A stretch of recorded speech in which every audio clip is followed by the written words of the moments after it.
सुबह सुबह मीता का फ़ोन आया। भैया जी, अम्मा को बुखार आ रहा है, कल से कुछ खा पी नहीं रही हैं। यह क्या कह रही हो मीता? ऐसा था तो कल ही क्यों नहीं बताया? राकेश ने हड़बड़ा कर कहा। असल में अम्मा जी ने ही मना किया था। अम्मा ने मना किया और तुम मान गईं। जानती हो आजकल कैसी बीमारी फैली हुई है, कोरोना का कितना डर है। अच्छा रुको, मैं आ रहा हूँ। बदहवास से राकेश निकलने लगे तो मैंने पीछे से टोका। सुनिए, पहले मास्क पहनिए, पॉकेट में सैनिटाइज़र रखिए और देखिए, प्यार में होश खोने की ज़रूरत नहीं। चेहरे से मास्क बिल्कुल भी मत हटाना। अगर अम्मा जी को कोरोना हुआ तो फिर इसका खतरा आपको भी हो सकता है ना। अम्मा को छूने के बाद याद करके सैनिटाइज़र लगाना और हाँ, अम्मा से थोड़ी दूर ही बैठना। राकेश ने थोड़ी नाराज़गी से मेरी तरफ देखा तो मैंने सफाई दी। अपनी या मेरी नहीं तो कम से कम बच्चों की चिंता तो करो। ठीक है, चलो मैं आता हूँ, कहते हुए राकेश चले गए। मैं जानती हूँ कि राकेश कहीं ना कहीं अम्मा के मसले पर मुझसे नाराज़ रहते हैं। दरअसल मेरा अपनी सास के साथ हमेशा से 36 का आंकड़ा रहा है। वैसे तो अमूमन सभी घरों में सास बहू के बीच इसी तरह का रिश्ता होता है, मगर मेरे साथ कुछ ज़्यादा ही था। मैं जिस दिन से घर में बहू बनकर आई, उसी दिन से अपनी सास के खिलाफ मोर्चा खोल लिया था। सास ने मुझे सर पर पल्लू रखने को कहा, पर मैंने उनकी नहीं सुनी। सास ने मुझे नॉनवेज से दूर रहने को कहा, मगर मैंने यह बात भी स्वीकार नहीं की, क्योंकि मैं अपने घर में अंडा मछली खाती रही हूँ। सास पूजा पाठ में लिप्त रहती और मुझे यह सब अंधविश्वास लगता। सास ज़रूरत से ज़्यादा सफाई पसंद थी, जबकि मैं बेफिक्र सी रहने की आदी थी। मैं खुद को एक प्रगतिशील स्त्री मानती थी, जबकि सासू माँ एक रूढ़वादी महिला थीं। इन सब के ऊपर हमारे बीच विवाद की एक वजह राकेश भी थे। हम दोनों ही राकेश से बहुत प्यार करते थे और इसी उलझन में रहते थे कि राकेश किसे अधिक प्यार करते हैं। मैं मानती हूँ कि अम्मा जी ने बचपन से राकेश को पाला पोसा और प्यार दिया, इसलिए उनके प्यार पर पहला हक अम्मा का ही है। मगर कहीं ना कहीं मेरा यह मानना भी है कि शादी के बाद पति को अपनी माँ का पल्लू छोड़ देना चाहिए और उस स्त्री के प्रति अपना दायित्व निभाना चाहिए जो उसके लिए अपना घर परिवार छोड़ कर आई है। मुझे सास की हर बात में टोका टाकी भी पसंद नहीं थी। हमारी शादी के 2 साल बाद मोनू हो गया और फिर गुड्डी। गुड्डी उस वक्त करीब 3 साल की थी जब मैंने राकेश से अलग घर लेने की जिद की। राकेश ने मुझे बहुत समझाया। देखो अंजलि, बड़े भैया बरेली में हैं और छोटे भैया मुंबई में। अम्मा बाबूजी के पास मैं ही हूँ। ऐसे में हमारा इन दोनों को अकेला छोड़कर जाना उचित नहीं है। मगर मैं अड़ी रही। अरे वाह, दोनों बड़े भाइयों को अपने माँ बाप की नहीं पड़ी, केवल तुम ही श्रवण कुमार बनते फिरते हो। तुम्हारी दोनों भाभियाँ ऐश कर रही हैं और बीवी घुट घुट कर मरने को विवश है। देखो, तुमने अगर मेरी बात नहीं मानी ना, तो मैं हमेशा के लिए अपनी माँ के घर चली जाऊंगी। फिर संभालते रहना अपने बच्चों को। मेरी धमकी का राकेश पर असर हुआ। उन्होंने पुराने घर के पास ही एक नया घर खरीद लिया।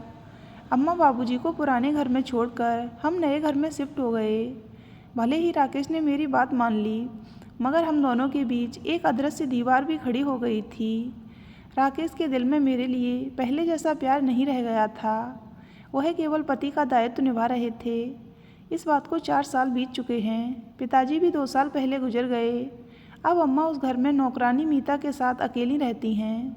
मुझे इस बात का एहसास है कि अम्मा के लिए अकेले रहना काफ़ी कठिन होता होगा, मगर न मैंने कभी उन्हें लाने की बात की और न कभी अम्मा ने ही कोई शिकायत की।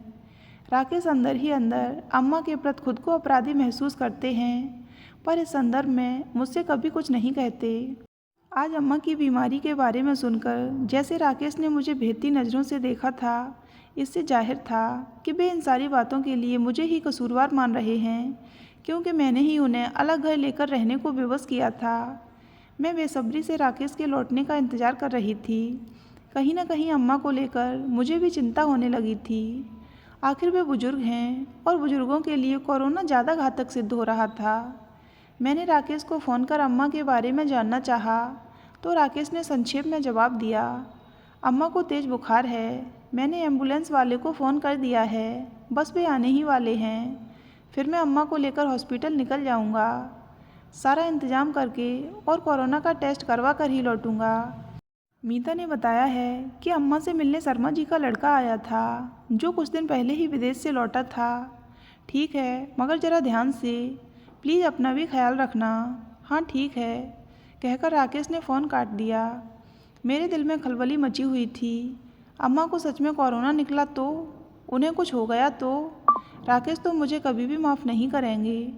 इधर मुझे यह डर भी लग रहा था कि कहीं अम्मा के कारण कहीं राकेश भी बीमारी लेकर घर न आ जाएं। शाम ढले राकेश वापस लौटे। क्या हुआ, अम्मा कैसी हैं? और आपने अपना ध्यान तो रखा ना? मास्क हटाया तो नहीं? हाथों में सैनिटाइज़र तो लगाते रहे ना? अम्मा की रिपोर्ट कब तक आएगी? किस हॉस्पिटल में एडमिट किया है?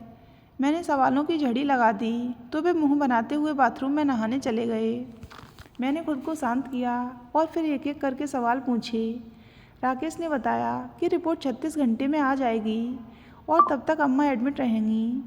रात में सोते समय राकेश ने मुझसे सवाल किया, 2-3 महीने पहले तुमने अम्मा से उनका पुश्तैनी सोने का हार मांगा था। सवाल सुनकर मैं सकते में आ गई। हाँ, मैंने तो बस सुरक्षा के लिहाज से कहा था। असल में मुझे लगा कि बाबूजी भी नहीं हैं और अम्मा अकेली रहती हैं। ऐसे में कहीं हार चोरी ना हो जाए। क्या बात है अंजलि, हार के जाने का डर है तुम्हें पर अम्मा के जाने का डर नहीं, कहकर राकेश उठकर दूसरे कमरे में चले गए। मैं अम्मा को मन ही मन बुरा भला कहने लगी। कैसी हैं अम्मा भी? बीमारी में भी मेरे खिलाफ अपने बेटे के कान भरने से बाज नहीं आई। मैंने बुरा सा मुंह बनाया और आंखें बंद करके लेट गई। तब तक राकेश एक ज्वेलरी बॉक्स लेकर अंदर आए। यह लो अंजलि, अम्मा ने यह हार तुम्हारे बर्थडे के लिए तैयार कराया था। अपने पुश्तैनी हार में अपने अब तक के बचाए हुए रुपए लगाकर यह भारी हार बनवाया है तुम्हारे लिए। यह हीरे की अंगूठी मेरे लिए, यह कंगन गुड्डी और यह घड़ी मोनू के लिए। कहते कहते राकेश फपक फपक कर रोने लगे थे। मेरी आंखों में भी आंसू छलक आए। तोहफे में हार देकर अम्मा ने मुझे हरा दिया था। तभी राकेश ने रुंधे हुए स्वर में कहा, जानती हो अम्मा ने यह सब देते हुए क्या कहा? वे बोली कि बेटा क्या पता मुझे कहीं कोरोना हो और मैं लौटकर ना आ सकूं। ऐसे में अंजलि को जन्मदिन पर अपने हाथों से नहीं दे पाऊंगी, इसलिए तू ही उसे दे देना। आखिर वह भी है तो मेरी बच्ची ही ना। मैं निशब्द ज़मीन को एकटक निहार रही थी। शायद अम्मा के प्रति आज तक के अपने व्यवहार पर शर्मिंदा थी। राकेश सोने चले गए मगर मैं रात भर करवटें बदलती रही। मेरी आंखों से लगातार आंसू बह रहे थे। मैं सोचती रही, अम्मा मेरा इतना ख्याल रखती हैं और मैं ही हमेशा उनके बारे में गलत सोचती रही हूँ। यह बात मुझे अंदर से भेदे जा रही थी। किसी तरह 36 घंटे बीते। राकेश ने फ़ोन करके बताया कि अम्मा को कोरोना नहीं है, सादा बुखार है जो अब लगभग ठीक हो चुका है।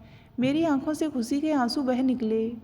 मैंने राकेश से कहा, सुनो अम्मा जैसे ही हॉस्पिटल से डिस्चार्ज हों तो उन्हें हमारे घर लेकर आना।